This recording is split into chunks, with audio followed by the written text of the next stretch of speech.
Okay, well, let's talk about the Beatles for a minute because as we learned during Sister Act, uh, Hannah's not as familiar with John, Paul, George, and Ringo. She did not know that those were the Beatles and not apostles. So, which I guess is fair for your generation, to be fair. Like, but it's baffling as a millennial because I was raised with boomers. And so, like, the Beatles were just part of my childhood. Like, you couldn't escape them even if you wanted to, but why would you want to? Um, but some backstory for those like Hannah who are unfamiliar. The Beatles were an English rock band. They were formed in Liverpool in 1960. They're regarded as one of the most influential, if not the most influential, there's a little debate, pop band to the development of the 1960s counterculture and pop music in general. They first played in America in 1964, which is the year that our movie of the week takes place. And they already had a huge following when they landed in America because like 300,000 people met them at the airport, I guess.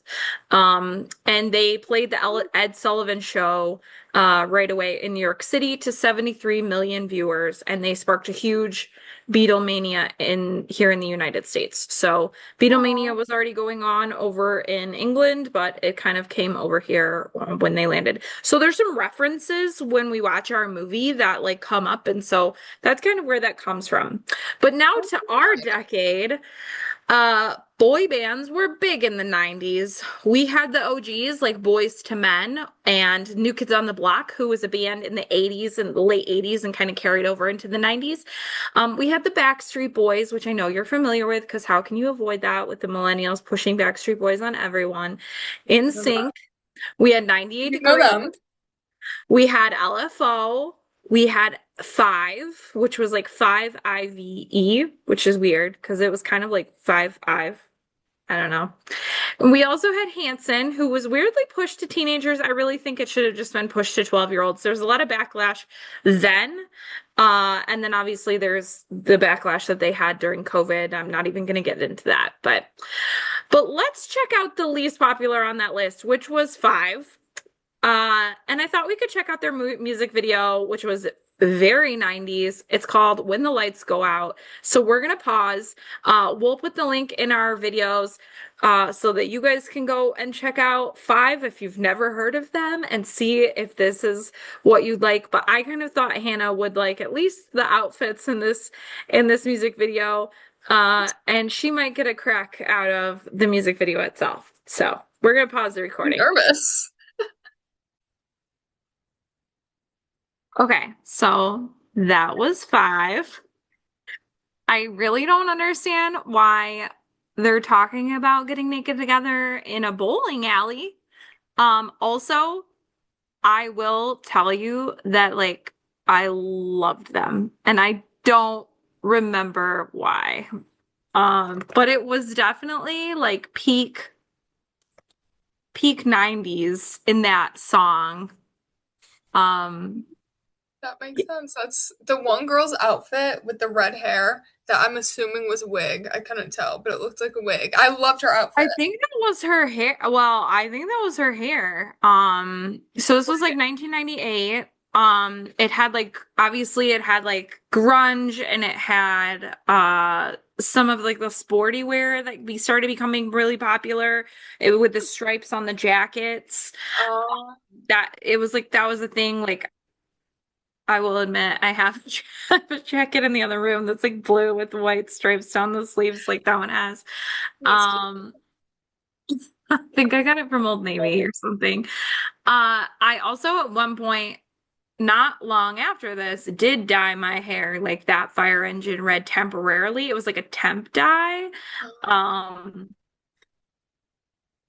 it was a mistake. It lasted a weekend. I washed my hair like 42 times until it came out. So, yeah, it never will happen again. Because it did not come out that way. It came out like orange and like it did Oh, not look good. So I okay. wanted a fire engine red and it was interesting. But Oh my anyway, God. So like this was the style of like bright colors. It Yeah. was the grungy shirts. It was the emo goth looks. Yeah. The little Like piercings. Yeah, I noticed that. yep. The rapping that all of a sudden became okay for some reason. Uh Like so in the bowling alley, like in behind the the desk. That's the thing is like I don't yes, it's really cool to rap in the bowling alley after it's closed behind a desk for sure, for sure. Not really sure. And it must have been like a bowling alley that was no longer operational or something because when the girl was walking around on heels on the bowling alley floor, like I was like any regular bowling alley owner would have been like, "Oh heck no." Yeah, Um with the ruin the cop looking floor. in. And Like, then, and also like it's oiled and like wax. Like, why would you? She could have fallen and hurt her ankle. Just saying. yeah, that was a stupid decision. But that's Um, but it, also like the ceiling tiles are stained. Like they couldn't have just like replaced the ceiling tiles so that it didn't look as gross when you're yeah, watching them. But and then they do some like in sync type moves. Um, that makes sense. Yeah, I've which seen I that. thought was kind of interesting choice. But I definitely had their CD. Um, I definitely played it a lot. Oh my I God, that's don't hilarious. recall any of their other songs, but I did remember this one, and I didn't play anything else, but I did remember this one. So When the Lights Go Out by Five, if you haven't heard of it, go check it out. It's a boy band, 1998, and man, it was cool. I loved that. I loved everything about So, that. It was great. No, I okay. no, I think it was funny. I didn't mind like the actual song. It's just so funny how they did the angles. I feel like that's Oh, not a thing as much anymore. Like the angles, the like downwards, like fishbowl well, lens. that was boy band, hot boy band for sure. Like Backstreet Boys Love and that. Sync, 98 Degrees. It was all about crazy angles, some Love incorporating mu singing into dance moves. You had to be hot and popular to be a boy band. Um, so with that, there was a parody about boy bands made in a movie that came out just after the 90's in 2001. And I feel like we should check out this band. I know you've never heard of them, but I know that you have seen all of the members in a movie that we have watched. And now they end up in this movie in this boy band. So we are going to watch a clip from Josie and the Pussycats with the boy band called DuJour from 2001. Just really quick, we're going to put this link up on our listing as well. And so everybody can find it. But It it's was just good. the DuJour. Just Google DuJour and Josie and the Pussycats from 2001. It is a ridiculous mock of boy bands. So here, hold on one second.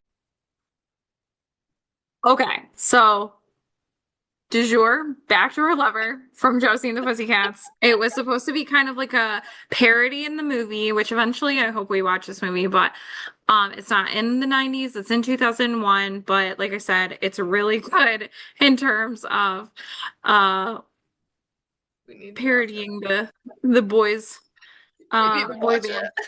We can watch it. What'd you think? It was funny for sure. I was like paying attention to the characters after we like discussed. And guys, I knew Seth Green. Okay, so Seth Green from Can't Hardly Wait was in there. All of the members were in Can't Hardly Wait, as we were just talking about. So Donald Faison was in there. He's in Clueless. He's in Can't Hardly Wait. The guy, the Russian kid from Can't Hardly Wait. So if you don't remember Can't Hardly Wait, go back, watch that movie, listen to our recap. Really great. But they were all in this movie. Um, and they were hilarious as this boy band. So since we were talking about boy bands, I figured I love it. introduce you to two. You know, I I prefer the Wonders. I prefer the Wonders. Well, well, then let's go back to the 1960s. So you're listening to Millennial Meets Gen Z 90's edition, the podcast where one of us grew up with the movies, music, and pop culture of the 90's, and the other is discovering it all for the very first time. I'm Allison, the millennial. I'm Hannah, the Gen Z. And each week we rewind a different piece of 90s culture to see what still holds up, what definitely doesn't, why these stories still stick with us today, and whether you lived through it or you're just discovering it now, we will rewind. So our movie of the week is That Thing You Do from 1996. It is a rental on Amazon, YouTube, or wherever you rent your movies right now.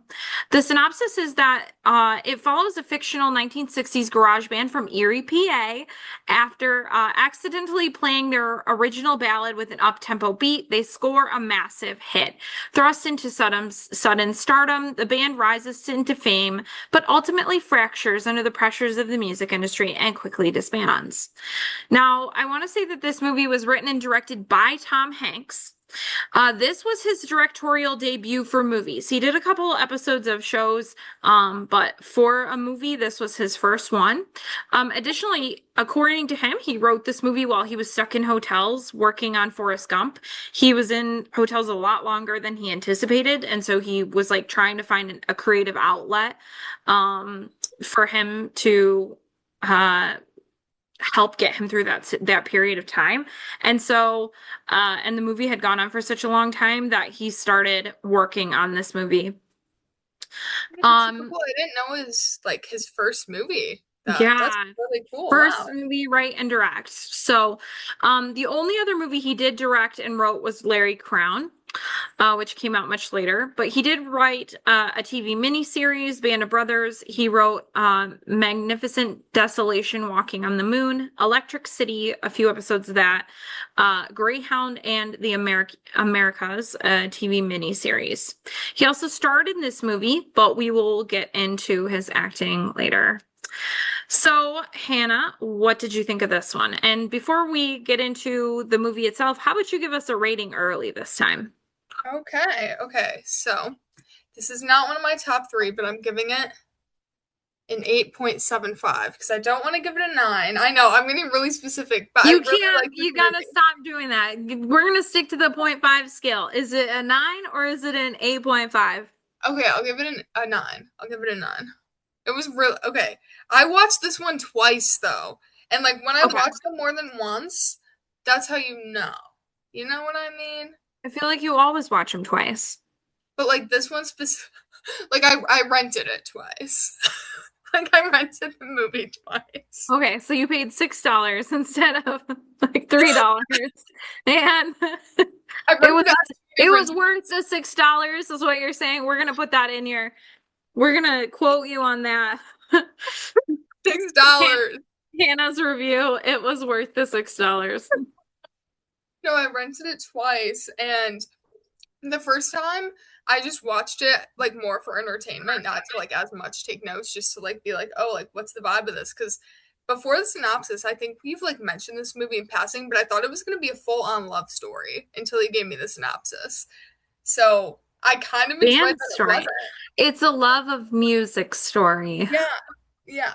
And like I like that there's a little bit of romance in it. I don't know, I like that it covered like every good thing in a movie. You know what I mean? Okay. What does that mean? No, I don't. What is every good thing in a movie? Okay, for me, romance, just in general, I love romance. I actually, so I don't like musicals, but I like music in movies when it's not in a musical format. Like I like movies related to music, not a Okay, well, this musical. isn't a musical, so Yeah. that's good. Okay. Yes. So I like that, and I feel like it had drama and action in a Okay. sense. Um, but before we go any further, I want to like, what musicals have you seen that you do not like? Because a lot of people just say that because they think that they hear that from other people, and then they've never actually seen a lot of musicals. So I saw the movie Mean Girls, and I also saw like a actual musical in person of that. So the musical version Okay. of Mean Well, that Girls. wasn't really written to be a musical in the first place, but it was adapted for one, so okay. I guess so. I've seen more like musical movies. I forget what Yeah. this one's called, but I don't like the Disney movie where it's kind of like a musical where the girl like goes, the cartoon girl goes into like real life. Do you know what I'm talking about? Little Mermaid? No, not Little What Mermaid. do you mean? I don't know how to explain it. Like she's a cartoon and then she like goes into a portal, and then it's an actual actress, like she's human, not just a Like cartoon. Ella Enchanted? Yes, yes, yes. I feel like Okay. that's like musical. I don't really like that one.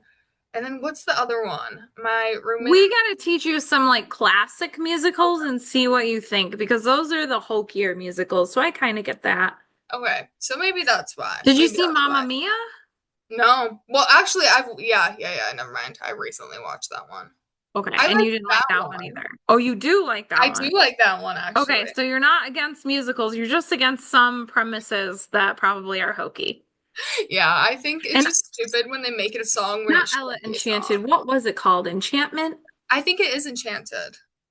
Ella Enchanted's the different one. Ella Enchanted's the one with the Princess Bride lady. I'm blanking now. I'm really good normally at actors and actresses. The one I'm thinking is called Enchanted. Okay, and that's what I thought. Enchanted, where she comes. I thought that one was funny. No, well, it was funny. I just didn't like the music. Like when they would all group together and just dance around, I wanted to like punch them a little bit. So should So we like put if that that in your review happens, too on this movie? I didn't want to punch them.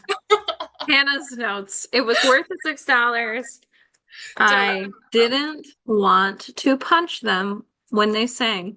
Yes, and I added that thing you do to my, and I quote, Fire Bops playlist. That's what it's named. Okay. I don't know what that is. That like, I don't. Are you speaking Gen Z to me? What does that mean? Like good music. Firebox playlist. Fire Oh, Bops playlist. Yep. that's the playlist name. Yep. Oh, okay. I was like, is that an emoji? I don't even know. No, it's literally just says Fire Bops. Fire That was Bops. an old moment. Give me a break. Okay, well, let's rewind. So we open on Erie, Pennsylvania in 1964, and an appliance store, Patterson's Appliances. Guy Patterson is working in his father's store trying to sell appliances, and you can tell it's not his thing. He closes the store for his dad and goes down to the basement and plays his drums along with a jazz record. He's listening to music and doing the books later when his dad calls. The lights are still on the sign. His dad complains about why are the lights still on and are you listening to music on the hi-fi?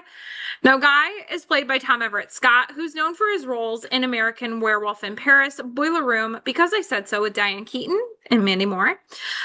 He was also in one of my favorites that I forgot to add to our list, and it will be added now, Dead Man on Campus. Such a funny movie that I It does completely look good.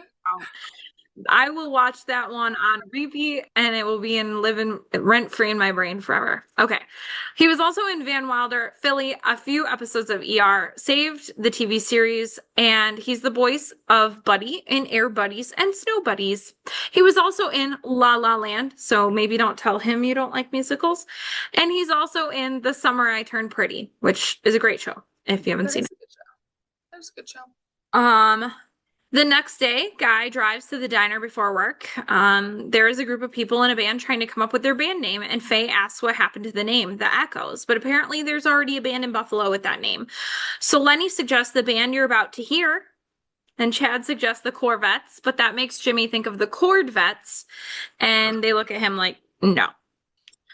So Guy walks in, and Lenny says, "Is this Skitch Patterson?" And Chad says, "Erie's lone beatnik." He smiles back at them and he sits down. The bass player suggests the Tempos, and Lenny says he was already in a band called the Tempos and they were really bad. And Chad says, "Hey, Guy, weren't you the drummer in the Tempos?" Jimmy says he keeps going back to the Herdsman. Now, Lenny walks over to Guy and asks if he wants to come to their show tonight. They're playing at the Battle of the Bands at Mercyhurst College Talent Show. He says he's going to pass, and he makes a crack at Chad's drumming. Lenny teases him by saying that his dad needs something, but already talked to someone at Telemart, which is the competitor. And what he says then is like really weird, and it always sticks in my head. He's like, "Those cats don't know squat about service." I forgot. Like weird. It's a weird accent he throws in there, and I have no idea if that's supposed to be a Philly thing or something Pennsylvania. I'm not really sure, but those cats don't know squat about service was just so weird. Yeah, Anyway, that's a weird phrase. I don't know that well, energy. Lenny is played by Steve Zahn, who is one of my absolute favorite actors. You're going to hear this every time we watch a movie with him in it. He was in You've Got Mail, which came before or came after this movie. So 2 years after he was in You've Got Mail. He was also in a movie called Sahara. Highly, highly recommend Sahara. Such a great comedy and action movie. It's a really good movie. He was also in Joyride, Rescue Dawn, and War for Planet of the Apes. Now, for reference, Lenny calls guys Skitch. It's a childhood nickname and a reference to Skitch Henderson, which was an American pianist, conductor, and composer, best known as the original musical director and band leader for NBC's Tonight Show. He led the studio band for the Steve Allen and Johnny Carson, and then later he founded the prestigious New York Pops Orchestra at Carnegie Hall. He was named Skitch by Bing Crosby for his ability to quickly sketch out a musical score in a different key. So he was like multifaceted, really talented, and so they called him Skitch, and that is why Lenny calls Guy Skitch in this, because you're going to hear it a lot. I didn't know the background behind that. It's pretty cool. So outside, they are hanging out and chatting still, and Chad and the bass player are hopping parking meters. Chad is showing him how to do it and falls off into the street. And Jimmy and Lenny are naming themselves, talking about naming themselves the Herdsmen, but with Hear, like D as in here, herd. So when the bass player walks up and says, guys, Chad fell down. And Chad's like laying on the ground. Now, Chad is played by Giovanni Ribisi, who's known for our Avatar, the Sky Captain of the World of Tomorrow, Heaven, Boiler Room. You may recognize him as Phoebe's little brother and Friends, so whose babies she had. He was also in My Two Dads, The Wonder Years, Saving Private Ryan, Gone in 60 Seconds, Ted and Ted 2, Selma, and Sneaky Pete, which a lot of people will know him from Sneaky Pete. I did not realize how much he was in. Yes, he's in a lot of different things, but I think a lot of millennials will recognize him from Friends. At the appliance store, Jimmy and Lenny come in to talk to Guy. They tell him that Chad broke his arm and they need him to play at the talent show. Guy says, would anyone notice if Chad busted his arm? Essentially making cracks because they're like competitive drummers, apparently. They're playing an original that Jimmy wrote. He talks them into buying a clock radio and 2 record needles, and he'll play. And so they agree. Later, they're practicing in Jimmy's garage, and Guy nails the drumming part for the song. The bass player says, it took Chad a week to learn that. And Lenny said, Chad? Who's Chad? And Guy says, just that one song, right? And Jimmy's like, right. And Guy says, wonderful. And Faye says, that's it, Guy Patterson. The Wonders. Like the Beatles use the BEAT for the Beatles, we can use one for the Wonders. And Lenny says, you're talking gibberish. And then Jimmy writes it out, the Wonders.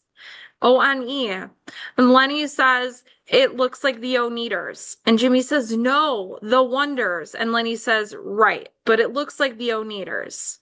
The fact that it kept getting called the Oneders too throughout like nearly the entire movie until, yeah. Which is great. And if you've ever had a band and tried to be clever with the name, that is exactly what happens. Jimmy is played by Jonathan Sach, who is known for his role in Houdini. He played Harry Houdini in Houdini. He was in Prom Night and Blue Ridge, the series. He was also in The Client List alongside Ethan Embry's love interest in Can't Hardly Wait, Jennifer Love Hewitt. So he played alongside her in The Client List. Now, Faye is played by Liv Tyler, the daughter of Steven Tyler. If you hopefully know that. I don't remember. Of Aerosmith? Huh? Of Aerosmith? Aerosmith, the band. Oh, he's from Steven Aerosmith. Tyler. I'm not really too He's like got the with long Aerosmith. hair and he has the scarves and he like. I'm not really too familiar with Aerosmith, actually. Okay, we are adding that to our next week's assignment. Or we'll figure out how it fits back into our pod another time. But We need to watch that. For her role in Armageddon, Lord of the Rings, The Incredible Hulk, she obviously starred in all the Aerosmith videos. I thought that was obvious, but apparently it was not obvious to Hannah. She was also in Empire Records, Dr. T and the Women, Jersey Girl, Captain America, Brave New World. Now, the bass player is played by Ethan Embry, who we also know from Can't Hardly Wait. He was also in Preston. Vegas Vacation, Sweet Home Alabama, where he plays Bobby Ray, Disturbing Behavior, but he's also in All I Want for Christmas, Empire Records again with Liv Tyler. Harold and Kumar Go to White Castle, Once Upon a Time, Sneaky Pete with Chad, and my favorite is his role on Grace and Frankie as Coyote. Can't beat that. Okay. At the talent competition, Guy and his girlfriend Tina get food, and Tina's complaining that it's not what their date was supposed to be. Faye comes over and tells Guy that they're warming up backstage and he needs to go back there, and introduces herself to Tina. There is a mariachi band, and the Wonders go on. The announcer announces the Oneders, and the MC, buying them a little bit more time while they're setting up, tells some jokes, and there's a guy in the front heckling the MC. Now, that heckler is played by Sean Whalen, who's known as Alan in Twister. So we just saw him in Twister. Did I But write this down? he was also in The People Under the Stairs with one of our Sandlot kids from last week. Never Been Kissed. He was in Batman Returns. He's a pizza guy in Friends, Men in Black, Suicide Kings, Charlie's Angels, and The Bold and the Beautiful. Now, Guy takes off with the beat to a 4/4 time, and it goes over really well, except with Jimmy. Everyone adapts and has to keep up with the time. Lenny hops in on vocal harmony, and everyone is dancing and loving the song. Now, Lenny turns to Guy and says, "Man, what's going on here? This is all right. You're a lucky man." Now, Jimmy is mad afterwards. "That was way too fast, Guy." But they won the competition. So a guy comes up and wants to book them for his Italian restaurant by the airport, Villa Pianos. Yeah, I feel like that would be so annoying to play out. Like, what kind of happened? Like, hearing the plane. That would be so irritating, I feel. Oh, at Villa Pianos, where they're over by the airport? Yeah. So Guy is high on the wind and driving home with Tina and can't stop chatting. Tina says Faye and Jimmy make a cute couple, but he ignores her and says that they're playing next weekend, and what is she doing? And she says she's going to see her boyfriend's band at a restaurant by the airport. The next weekend, we hear the band play All My Only Dreams, and a kid in the back, the heckler, says, "When are you going to play that thing you do?" He wants to meet girls and dance, but he can't meet girls until they dance. So they play That Thing You Do. Back at the store, Guy's dad pulls up. This is one of my favorite scenes. "Let it burn, let it burn, let it burn all night. Bring me out here in the doggone middle of the night to turn off the light. Can't he ever get anything right?" "Oh, no, no, Dad. I'll be sure to turn the lights off. Hell, he couldn't turn a light off at the house. Why would he ever turn one off at the store?" That's, like, fair. He left the big sign light out. I mean, it's expensive. That was not LEDs for sure. So those were expensive lights, metal halides. So yeah, That's pretty bad. expensive and hot. Well, the owner of Villa Pianos puts money out in front of Lenny and says, "You know what that is?" And Lenny says, "Presidential flashcards." The owner tells him it's a bonus to entice them back because the word's out on you Oneders. And Lenny says, "That's Oneders." Now the owner says he's going to make a fortune on them. Faye asked where Tina was, and apparently she had an excuse not to be there. Faye talked about almost slugging some girl in the bathroom named Chrissy for having her eye on Jimmy. Now the heckler comes over and asks where he can get a record and ends up walking away. Guy says that's a good idea. Lenny says, "But where can they record?" And Guy says, "You're talking to Spartacus here. I happen to have a relative in the record industry." Him and his Spartacus thing, the entire... That sounds great. We'll get into that too, but Uncle Bob records church music sermons and could record their stuff, but not for free. Excuse me, not for free, and they'd have to watch their language. Now we see them playing in a church. I'm sure the acoustics are honestly great in there. Churches are great for that. Faye and Bob put a clap track on the recording, and Jimmy questions the recording, but it was actually good at the end. So Guy asks Uncle Bob when they're going to get the records, and he says Luke 21:19, and the bass player chimes in your patience possess ye your souls." And Lenny says, "Luke, who's Luke? When are we getting the records?" Bob says, "Wednesday." Now, Uncle Bob is played by Chris Isaak, who was in Little Buddha, Twin Peaks Fire Walk with Me. He is actually a musician. So he was also an actor and he was in those things plus Silence of the Lambs and he was also in an episode of Friends. He, I think, is the guy that gets Phoebe to come and play to children at the library, from what I remember. Oh. And she teaches them about like when your grandma dies and what happens to animals to get a hamburger and things like that. And then and then the parents get upset. So, anyway. Well, later at the pianos, Faye is sitting at the merch table explaining to the heckler guy that it's the Wonders, like Wonders, O-N-E. And he's like, they made a record? Neato. Now the Now Guy is flirting with Chrissy when Lenny comes over to tell him that his girlfriend has just walked in the door. Chrissy wants to know about Guy and Tina and if it's serious. And Lenny says it's serious, but he's single. And she asks about the bass player, and Lenny says he's married. And then we hear the song Little Wild One. Now, Faye is counting the money at the merch table when a guy comes over to buy the record. The next day outside the appliance store, the same guy pulls up in a camper in the back of his truck while Guy is stocking records and making a display. This guy wants to talk to Guy outside while his dad is raving about it's not a record store, it's an appliance store.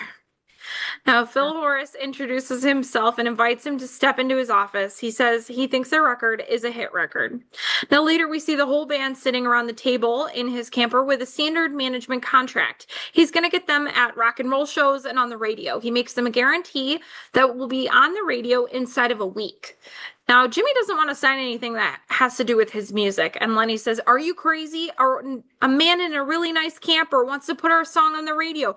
Give me a pen. I'm signing. You're signing. We're all signing. I love Lenny. I thought it was so funny too that he was like, "This is really nice." When it's a camper, like his office is a camper. Nothing wrong with campers. That's amazing. But like, it's not like some bougie office like you would imagine. I feel. I just thought that was ironic and funny. Lenny's just such a weird character. He's my favorite character in this movie, but he's Funny. obviously it's the actor. I just love him, but yeah, it is pretty hilarious. Yeah, I Well, think later it's funny that he's in Diary of a Wimpy Kid too. I think that's so funny. Well, later we see Tina at her dentist's office to meet her new dentist, who is a giant hunk, as we learn. Now, Oh, flatline. Tina is played by Charlize Theron, who's known for her role in Monster, Mad Max Fury Road, Tully, Snow White and the Huntsman. She was in Mighty Joe Young, The Cider House Rules, Men of Honor, The Legend of Bagger Vance, Sweet November, The Italian Job, Hancock, A Million Ways to Die in the West, Atomic Blonde, Bombshell, and Doctor Strange in the Multiverse. She has a long... Charlize Theron is like legit. Okay. This was one of her first movies, though, so that is why she plays a little role instead of all of the big roles she plays moving forward.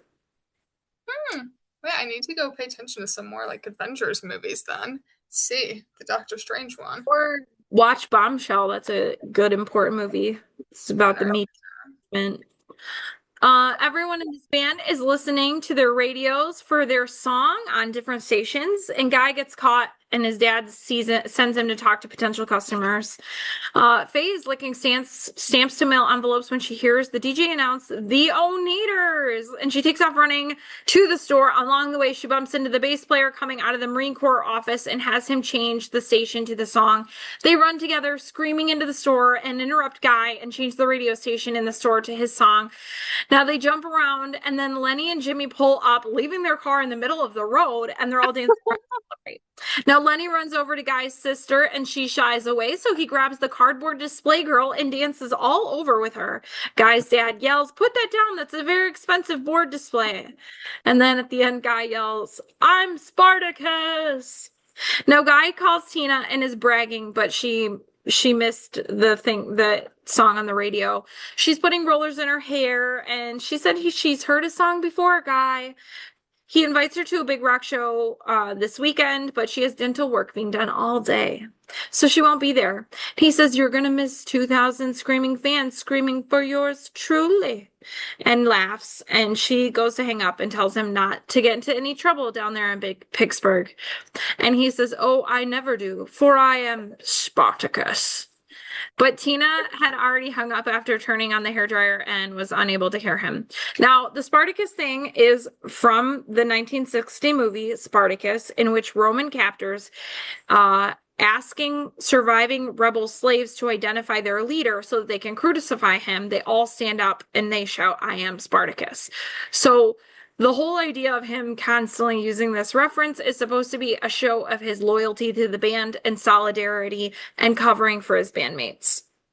Oh my So God, wait, that's it's sweet. supposed to So be it's like about not funny. leadership and it's supposed to be about loyalty and solidarity. It is kind of funny and also it's a little annoying how much it's in here, but um Yeah, maybe especially because he's like the main character.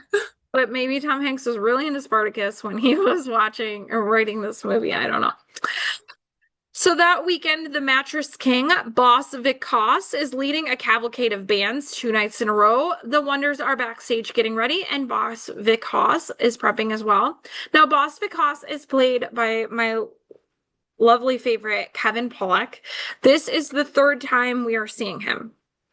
So we know him from his role in Grumpy Old Men as Jacob, and we know him from his role as Lainey's dad in She's All That. Wait, that makes sense. Okay, I can kind of see that. So this is the third time you've seen him. So if we ever see him again, you better recognize. Okay, okay, All right. I got that. So he's also in The Usual Suspects, End of Days, The Whole Nine Yards, The Whole 10 Yards, and A Few Good Men. He's been in Willow, Wayne's World 2, Grumpier Old Men, The Wedding Planner, The Big Year.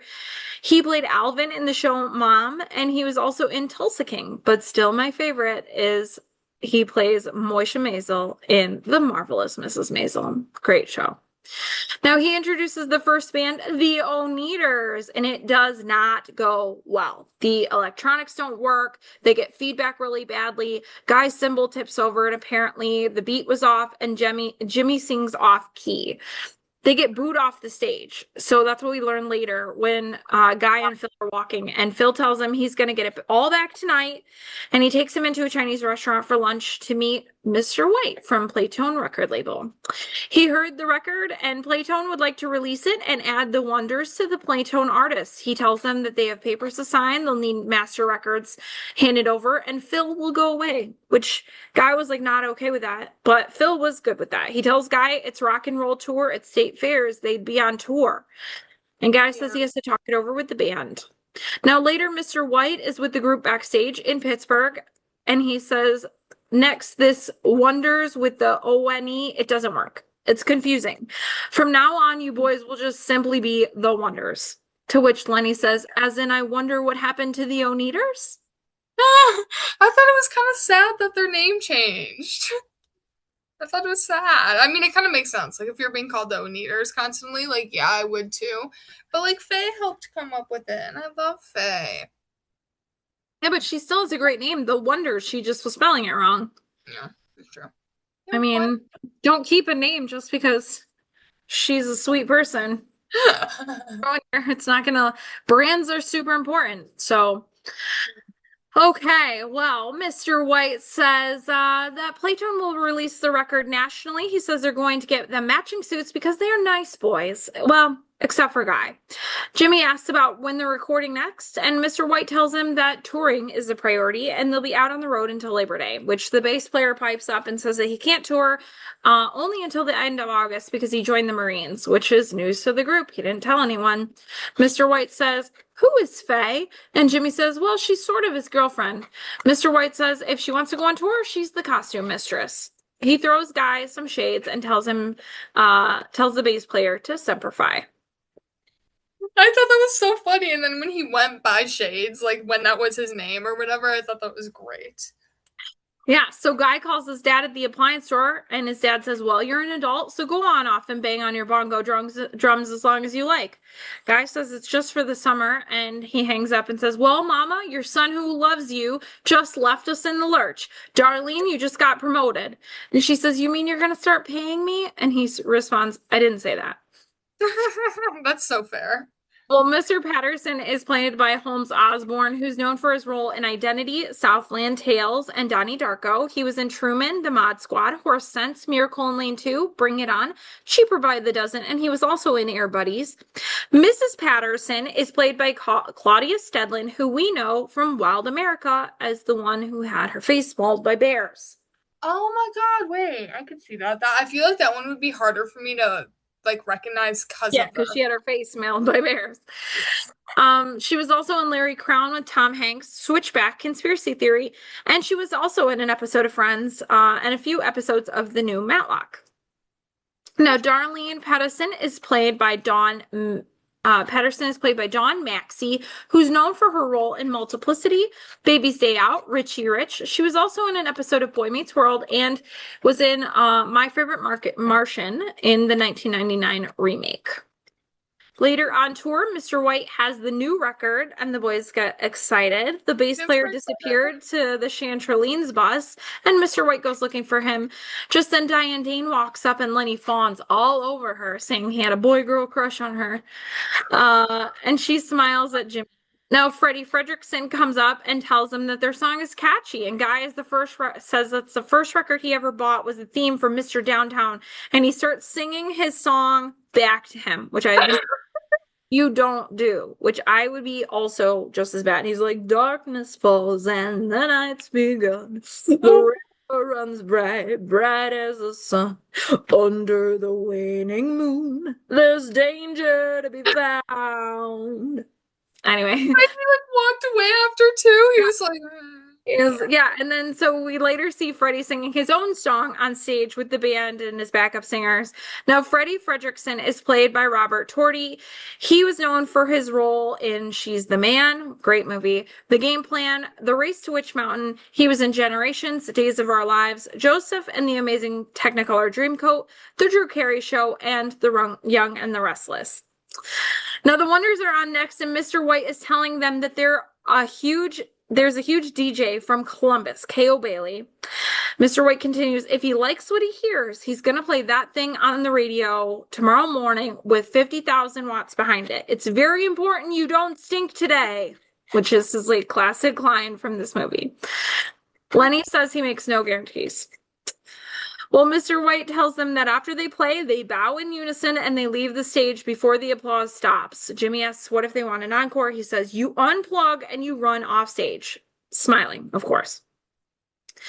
Now, he tells Guy that the sunglasses are his new trademark. And the guys take the stage in their matching red suits, and Guy is wearing his sunglasses. Now, Lenny says to Guy, take us there, Sketch. They perform. Mr. White gets the record over to the DJ, and they made number 3 on the Billboard Top 100 following this performance. So they are touring now, performing all over the place, and people are really loving it. They climb the charts. Next, they're number 71, and we see a montage of their touring, and then they're number 41 on the charts. Faye introduces the bass player to the Chantralines, and they ride rides at the state fair together. We see Chad pick up a job at Guy's dad's appliance store. And then the song makes number 21 on Billboard. They make it next to the next state fair, and the new host says, this is the biggest state fair in the entire world. Talk about this latest record. Jimmy says, it's our first record. We wrote it in my garage in Erie, PA. And then the host moves on to Lenny, and he says to Lenny, I wager that the kids and fellas here and all the folks at the fair are showing you a time like you've never had. And Lenny does a voice that sounds like Chris Farley, and he says, I'm not here with these fellas. I got a pigging competition over at the livestock pavilion, and I'm going to win that blue ribbon. And Lenny. then we see later Lenny singing on stage, come on, pretty baby, put your little hand in mine. Now, I do want to add that the guys actually learned to play their instruments and did their own singing for the movie. However, while the actors performed the instruments and the vocals to maintain the illusion, their actual singing was dubbed over by studio professional vocalists. So, wait, really? That's really cool. yeah, so like they had to learn to like fake it really well. So they did practice for like 5 weeks in order to get this right. Oh my God. Wait, that's really cool. Yeah. So at the bar later, the bass player is dancing with one of the chanterlines. Jimmy is showing the charts off to Diane Dane. Lenny is playing cards with two older guys. And Guy is freaking out over a jazz drummer, Bobby Washington, who has recorded with Del Paxton. Was Mr. White comes over to Faye and says, "What is Jimmy doing at Diane Dane's table?" And she tells him, and Mr. White asks how long they've been together, and she says 2.5 years. She says he's amazing. He asks her about Guy, and she says that he had a girlfriend, Tina, but she fell in love with her dentist. At rehearsal, Lenny is still playing cards. Guy is trying on sunglasses with Faye and Mr. White, and Diane Dane is rehearsing and sitting on Jimmy's lap. Later that night, they're in gold suits and the guys take the stage. After the show, they head downstairs to their dressing room and Mr. White makes them come inside quick. He says, "That Thing You Do is the fastest rising single in the history of the Playtone label. As of tomorrow, they've got the #7 record in the country, so they're going to California." Now, when they leave, there are hundreds of screaming fans outside screaming, "We want shades! We want shades!" And White tells Guy, "Put on his sunglasses and give them what they want." The girls scream, and the guys run up the stairs to the waiting cop column. Now, Faye gets stopped by security, so she calls out for Jimmy, but he doesn't hear her.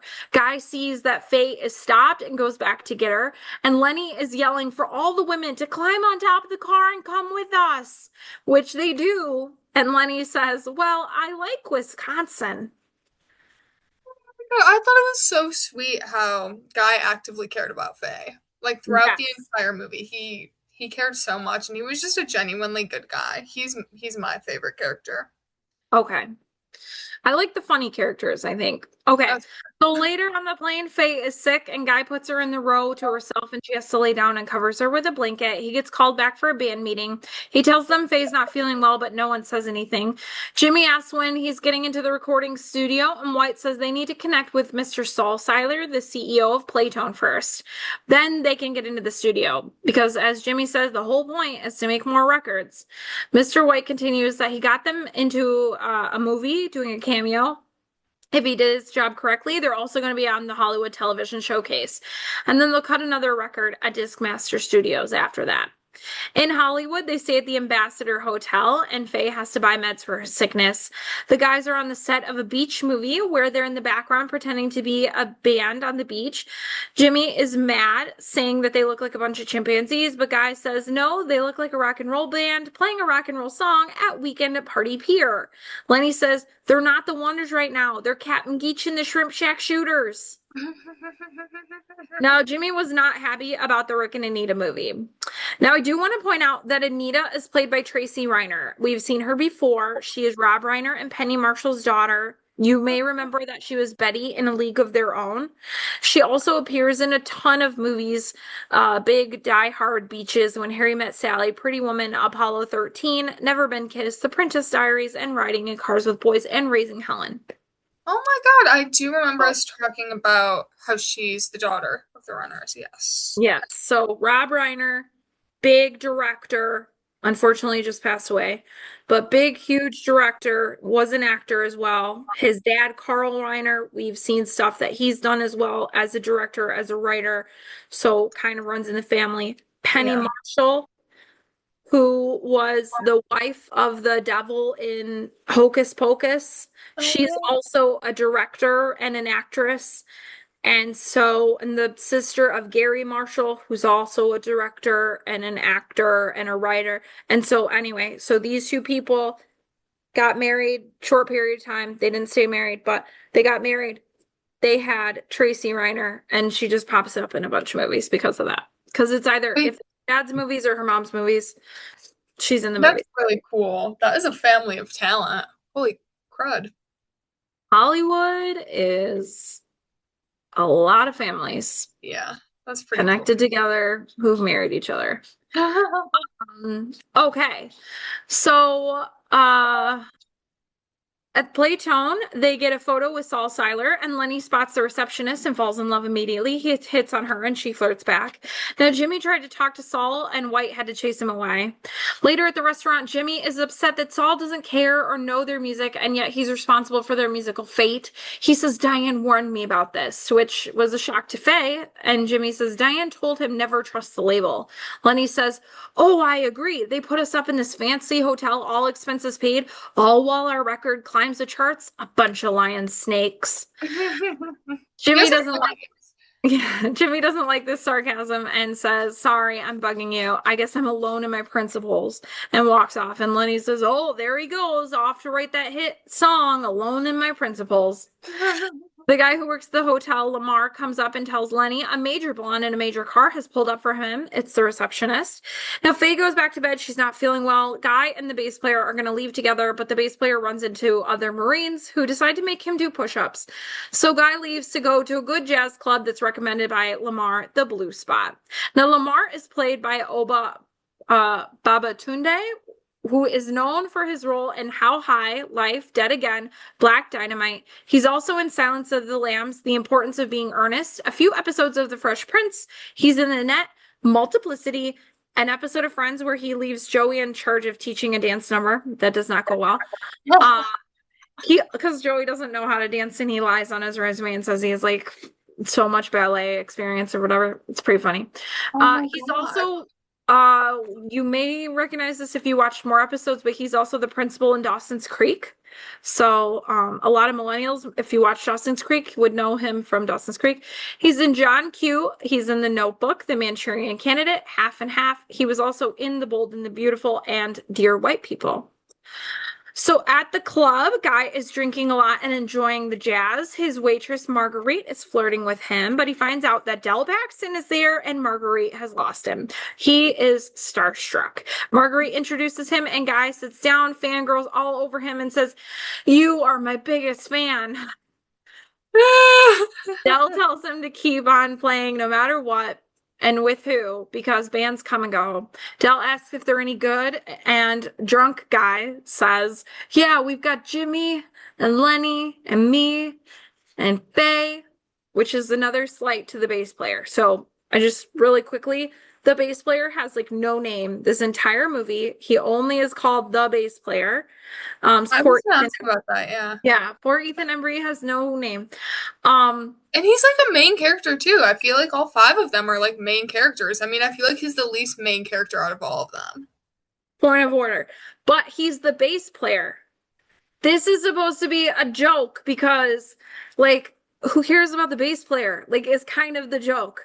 Sorry if you play bass, but like in a band, you don't really think about, like, they always get slighted.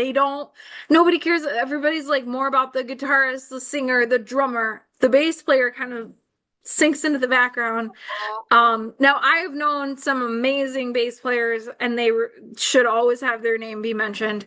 But yeah, it's the joke of the movie is that he's kind of like just the bass player. Oh my God, wait, that's sad. So the fact that even Guy doesn't even remember, because he's like, "Are you any good?" He doesn't even mention the bass player. So anyway, well, Del says something eventually will make you crazy. And Guy says, "Well, they've only been together for 2 months." And Del says, "With some bands, that's 2 months too long." Now, the next morning, the phone rings and Mr. White is yelling that they have a crisis. The bass player is missing and he's still in bed. He says, "Get your patootie down to the television studio. They're going to be on TV tonight." And Guy races down there and the bass player is still nowhere to be found because he's at Disneyland riding rides with the Marines. So funny, like what was that plot twist? Meanwhile, Lenny's girlfriend is there and Jimmy is puking in the bathroom. He thinks that he caught what Faye had. Now, Mr. White ends up bringing in a new bass player, Wolfman. They ask who he's played with. They're like really concerned that he's kind of interrupting their like vibe of the band. And he's like, he's played with the Techniques, the Roy Maxwell and the Corsairs. And they ask if he can handle the tune and he like really slaps on the bass. So they are impressed and they agree to it. He's obviously better than the bass player that they had, which is why he has a name, Wolfman. Guy wants to make sure Faye won't miss it, and Mr. White says that he's taking care of her. Now, we see her in the dress shop, and I do want to point out, in the dress shop, there is a bored girl who's like this, sitting, waiting, I think, and this is Tom Hanks' daughter, Elizabeth. So, wait, that's really cool. She then goes to the hairdresser, and then we see Faye arrive in a beautiful dress with a wrap, and she's got her hair all done, and she's on the arm of a page who is Colin Hanks, who is Tom's son, and a really great actor himself.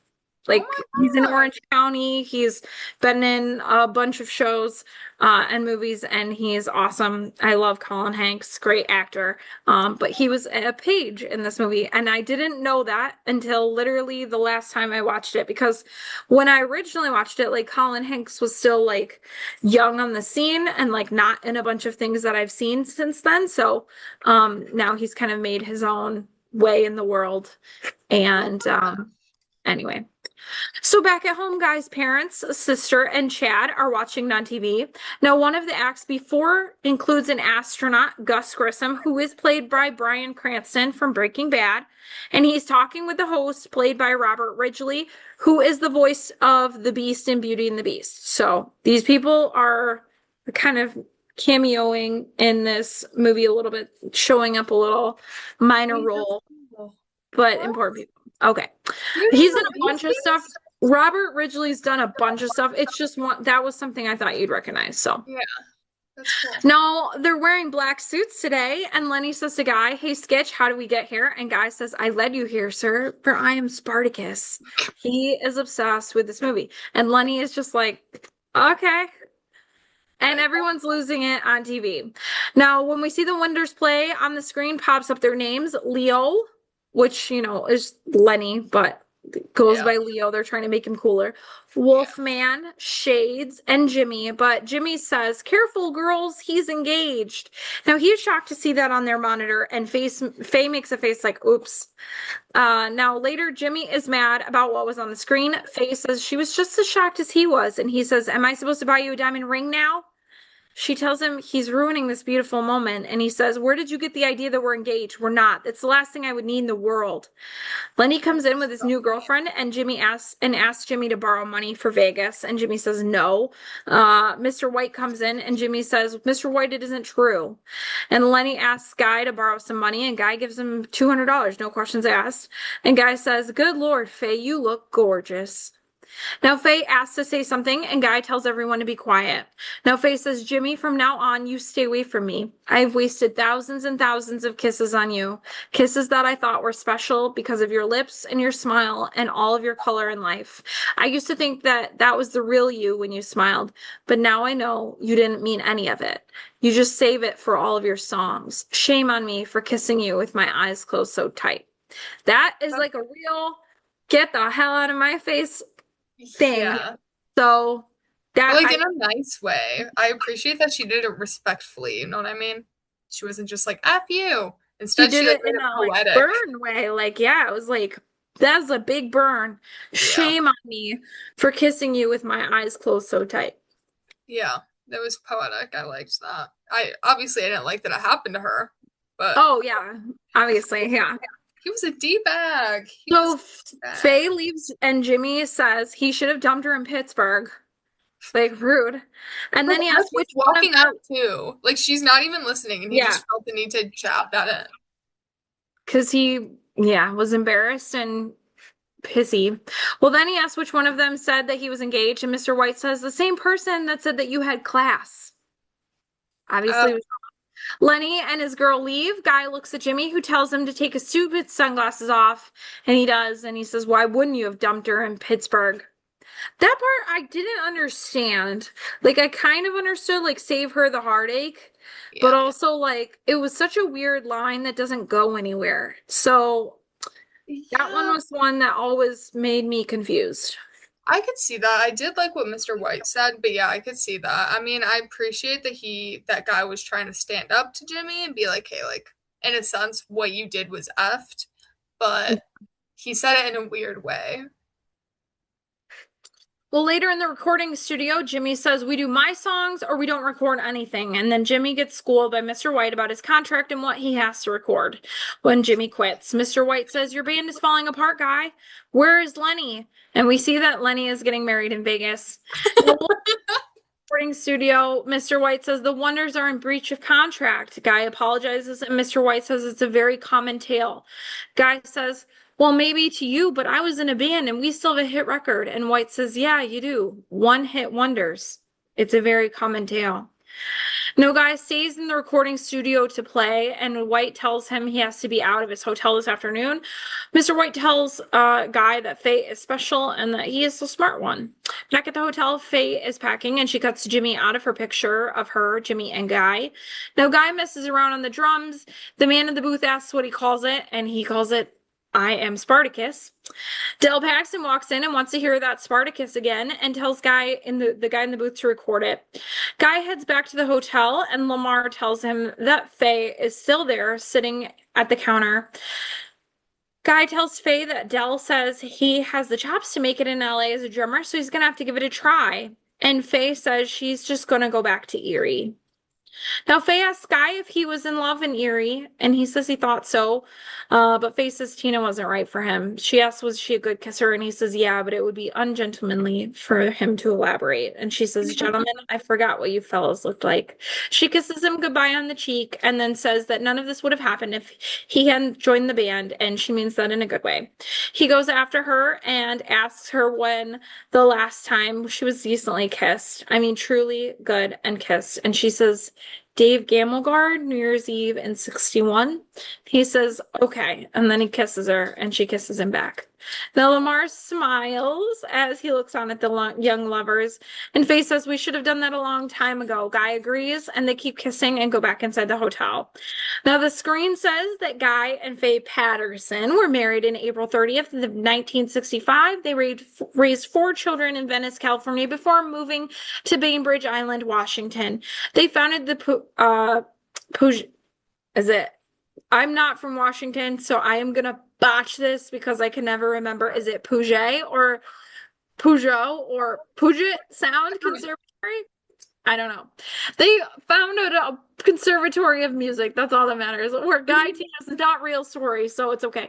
Jazz competition. Jimmy and his new band, the Herdsmen, made 3 gold albums for the Playtone label, and now he is a record producer in LA.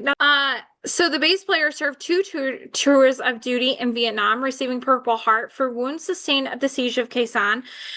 He is now a building contractor in Orlando, Florida. Now Lenny Hayes is the manager of the Golden Eagle Hotel and Casino in Laughlin, Nevada, and he is currently single. That made me sad. I was like, why couldn't he just stayed married? Like, he was so cute. Right? Maybe because they didn't know each other. Yeah, I am assuming that was the whole 2-week period, and then they were like, let's get married. I mean, it's feasible. He couldn't even afford to go to Vegas. He needed money to go. Well, that's the end. And what did I miss? Let's see. So I wrote down, I knew some of the connections. So I knew Ethan Embry, Tom Hanks, obviously, and then Lenny's character. I forget what his actor's name is right now, but I knew him specifically from Diary of a Wimpy Kid. Okay. That's how I recognized him, and then I was like, oh my God. Zahn. Steve Zahn. There you go. Okay, cool. So I love Faye and Guy. I love how that ended. I thought that was cute. I did think it was weird though that they just immediately went at the hotel. When she was about to leave. They were just okay now. Yeah, and where did they go? Because they didn't have a room anymore. Yeah. They go eat. Maybe they went to eat lunch. Yeah, go back into the cafe she was in before. Yeah. Yeah, maybe they were just gonna eat lunch. She needed some food. So he was gonna buy her a meal. I have no idea. After eating her face off in a good way, I would assume. But yeah, no, I thought that was funny. And as I said, I loved that Guy went by shades and then was forced to wear the shades. I thought that was so bad boy of the band. That was the naturally looks too. Like that though.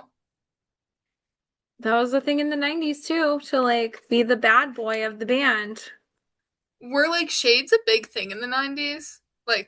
Was there always a It's not a shades thing, it's just having a persona of this is interesting.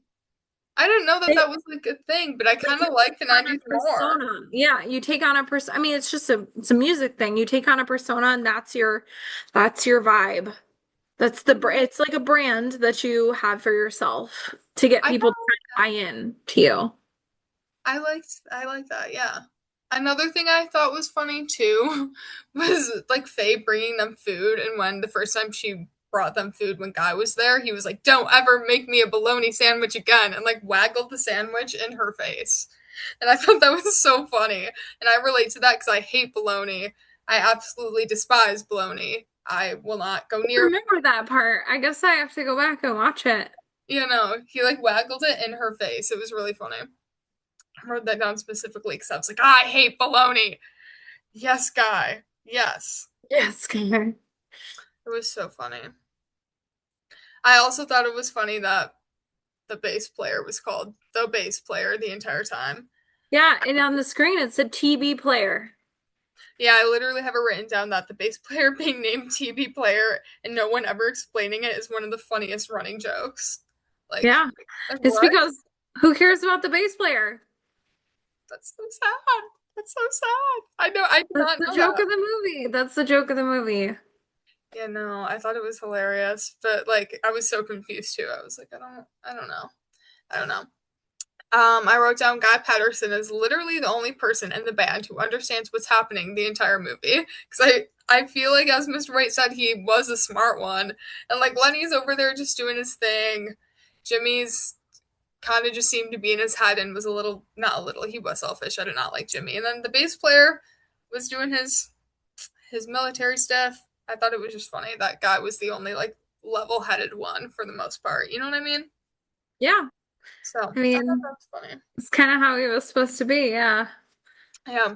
I also wrote which down is that common for a drummer, in my opinion. really Just from funny. like high school, like so I kind of helped put together a band in high school. I didn't play in the band, I didn't sing in the band, I didn't do anything. I kind of was like somewhat sometimes managing the band because I helped put it together, So cool. but yeah, the drummer was never responsible for anything. Actually, we switched drummers a couple of times, Oh my God. but yeah. Was it good? The drummer, our No, the drummer, music. the band,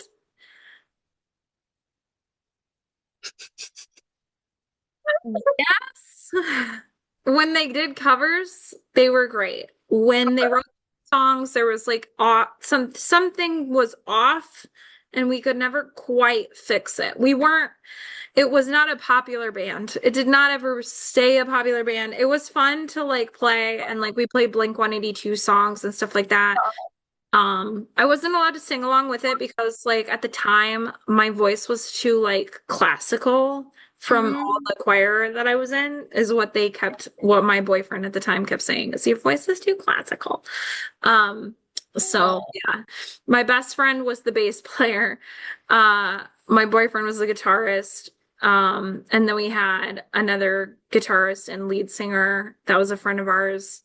And then we had a friend do the drums, and then when he graduated, his little brother played the drums. So Oh. yeah, it was fun time to be like hanging out with the band and um but I wasn't doing anybody's costumes, but I did like come up with the name. I helped like when we lost one drummer, like went around trying to find another drummer. When we needed a lead singer, like I went around and found one of those. So um So you were like the manager, basically. yeah, but they didn't agree, or they never agreed to that or admitted it. They would just call me like the girlfriend, so it was fine. It was whatever. Girls don't get Yes. credit, I swear. Just because, like, yeah. Yeah, Anyway, that's fair. Yeah, never no. got credit. Never got credit. Anyway, No. Yeah, I have a bunch of notes, so I'm just gonna go through some of my favorites. So I thought Jimmy getting mad that people like the catchy version of his song was the most musician thing ever from my own experiences with musicians. I feel like that's like they want to be so brooding. Like yes. Jimmy reminds me of my stepbrothers when I was in high school. Like they were like in bands and stuff, and they were like brooding and they were like serious about their music and their sound. yeah. Yeah, I thought that was funny. I was like, okay, I don't have much experience with musicians, but the ones I do, they are like that. Are like that. Lenny dancing around and just screaming and being crazy made the band feel more real and like brought it down to reality that they're just young adult men. They're just Yes. adult men with Lenny is all the this fame. best. He was so sarcastic all the time. He's like, that's the Oneders. It was so funny. It was so funny. I love Presidential flashcards? Like, I love him. He was so funny. He had to be definitely my top three favorite characters. I think it would go Guy, Faye, Lenny. I think that's how it goes. Because like Faye was just like cool, and I liked her. So I wrote Mr. White constantly fixing everyone's problems without panicking is why Tom Hanks works so well for this role. Because I feel like he's like the manager. Well, in the League of Their Well, Own. he is the Yeah, agent. Oh, okay. Yeah, he's the agent and manager for this yeah. band. Yeah. I was gonna say I feel like he's like in some type of role like that in similar movies. I mean, we saw him in You've Got Mail, and I guess he wasn't that, but in like a He League was of the Their Own. boss. He was the boss of the company. But like different. I don't know. I feel like it's different than like being in charge of like a sports team or Yeah, like, okay. yeah, that's what I'm saying. Okay. Something more like that. But yeah, that would make sense then. So yeah, I feel like he's in a lot of leadership roles then if we're incorporating that. So I think that works. Until you go back to the 80s and watch Big when Wait, he's a child that is in a big person's body. we've definitely talked about this movie, and that sounds so funny. Maybe I have seen that. Wait, is that the movie with the like game where he like wishes, puts like a wish in it? It's it's like Zoltar or I think it's like Zoltar and it like gives him a thing. Yeah, and then he wakes up the next day and he's big. Okay, I definitely have seen that, but when I Okay. was like 9 years old, like eight Okay, or well it's a classic. It's really good. But he's definitely not in charge in that movie. it's even better. It's so funny. Oh. I love that. But yeah, those are my thoughts. Great movie. Definitely will watch again at some point. I mean, can't Right. watch it again right now because I'm gonna have to rent it again. There's plenty more stuff to watch, so it's Yeah. only it only keeps going. Okay. Well, our next watch is taking us back to baseball for this 1993 movie, Rookie of the Year. The synopsis is that a clumsy 12-year-old little leaguer, Henry Rowengarter, breaks his arm and heals it with tightened tendons, giving him superhuman 100-mile-per-hour fastball. He is subsequently discovered by the struggling Chicago Cubs, signed as their star pitcher, and ultimately leads the team to the playoffs. So, 12-year-old Major League Baseball. I have a lot of one-liners from this movie as well.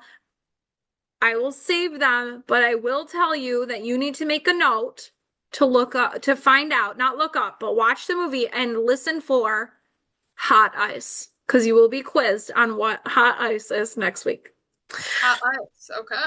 Hot ice. Okay, well, you can catch this movie on Disney Plus. I hope you watch along with us. And that's it for this episode of Millennial Meets Gen Z 90s edition. Thanks for hanging out with us and rewinding the 90s movie one at a time, a show, a chaotic conversation.